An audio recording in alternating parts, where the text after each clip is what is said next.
ለዘላለም በእውነት በእኛ ይደርብንና አምላክን ወለደት በድንጋሌ ሥጋ በድንጋሌ ነፍስ የጸነስክ እመቤታችን እመቤታችን ታመን። ጌታችን ኢየሱስ ክርስቶስ ከሰማይ ወርዶ ለሐዋርያት በገነት መካከል ሆኖ ተገለጸ። እሱም ኪሩቤል በተሸከሙት ሰረገላ ተቀምጦ ነበር። በነጭ ሐርና በወርቀ ዘቦ ግምጃ የተሸለመች ንግሥት ድንግል እናቱም ከእሱ ጋር ነበር።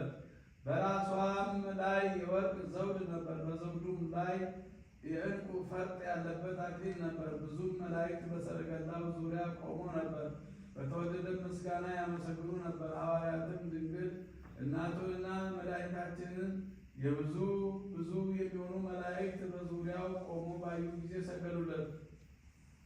መድኃኒታችን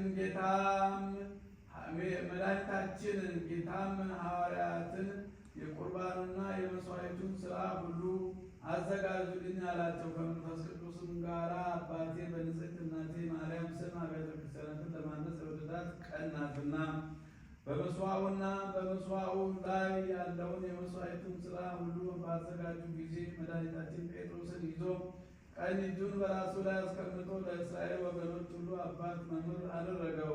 መድኃኒታችን በዚህች ሰዓት እጁን በጴጥሮስ ራስ ላይ አደረገ። ቃላትን በሰማያት ሦስት ጊዜ ይገባል፣ አርሳይ፣ አራውስ፣ እርሳይ፣ አስተፋኖስ እያሉ እነሆ አሰምተው ተናገሩ። ይኸውም እንደ መልከጼዴቅ ሹመት የተሾመ የአለቃ ማለት ነው።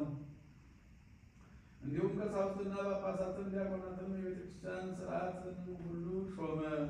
ይህ ሁሉ